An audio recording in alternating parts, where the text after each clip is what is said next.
आगे कह रहे हैं एक पिशाच है सबके हृदय में, काम पिशाच। यह ऐसा राक्षस है कभी अघाने वाला नहीं। भगवान ने इसे महापापी कहा है। और ये महासनो, बहुत खाने वाला लेकिन कभी ना खाने वाला, अर्थात भोगते भोगते मर जाओ पर कभी तृप्त नहीं हो सकते। इसलिए ये जो पुरुष शरीर का आकर्षण विपरीत शरीरों के प्रति है, ये राक्षसी भाव है। गृहस्थी में धर्मयुक्त एक पत्नी व्रत या एक पति व्रत लेकर के इस पिशाच पर विजय प्राप्त की जाती है। और विरक्ति में पूर्णतया भगवान के आश्रित होकर, गुरु भगवान के आश्रित होकर इस विकार पर विजय प्राप्त की जाती है। साधन में बड़ी ऊंचाई तक ये काम भ्रष्ट कर देता है। इसे पिशाच कहा गया है। जैसे किसी ने पूछा था कि शास्त्रों में लिखा है नरकश्य नारी, लिखा हुआ है, तो क्या स्त्री नरक है? उसका अर्थ तुम कैसे जानोगे जब भजन नहीं करते? उसमें लिखा हुआ है कि जो तुम्हारी काम भावना स्त्री के प्रति गंदी है ना, तुम्हें नरक ले जाएगी। भगवान ने कहा है त्रिविधम नरकस्येदम द्वारम नाशन मात्मनः कामः क्रोधा तथा लोभा तस्मादेव त्रयं त्यजेत्। तुम उनमें मां भाव, देवी भाव ये नहीं कर सकते हो। तुम उनमें भोग्य भाव करोगे तो नरक पहुंचोगे। ये लिखा है नरकश्य नारी।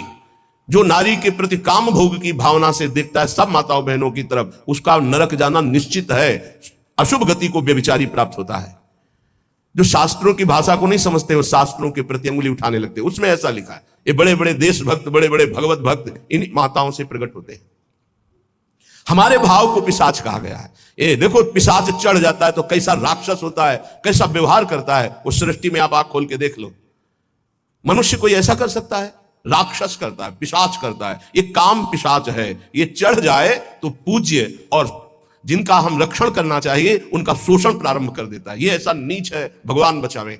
बहुत ही पापी है, बहुत ही खाने वाला, कभी ना खाने वाला, इसलिए इसको कहा गया है। जहां कोई अर्थ भावना को नहीं समझ पाता है वहां शास्त्र पर अंगुली उठाता है। जैसे इस श्लोक को अगर साधारण शब्दों में लिया जाए और उसका उत्तर दिया, गलत हो जाएगा। संगम त्यक्त्वा स्त्री पिशाच्याः, इसका भाव है स्त्री के प्रति जो काम भाव तुम रखते हो पिशाच भाव है, तुम्हें राक्षस बना देगा। इसलिए भगवत प्रेमी महात्माओं का संग और असंग और विपरीत शरीरों के प्रति काम भाव का चिंतन ये तुम्हें राक्षस बना देगा। राक्षस जो अपनी ही केवल वासनाओं की पूर्ति चाहता है, वो जैसे भी हो उसे राक्षस कहते हैं।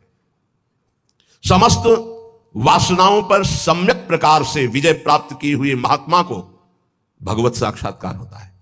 जिसे एक बार भगवत साक्षात्कार हो जाता है, वो जिधर देखता है उधर वही दिखाई देते हैं। रूप छके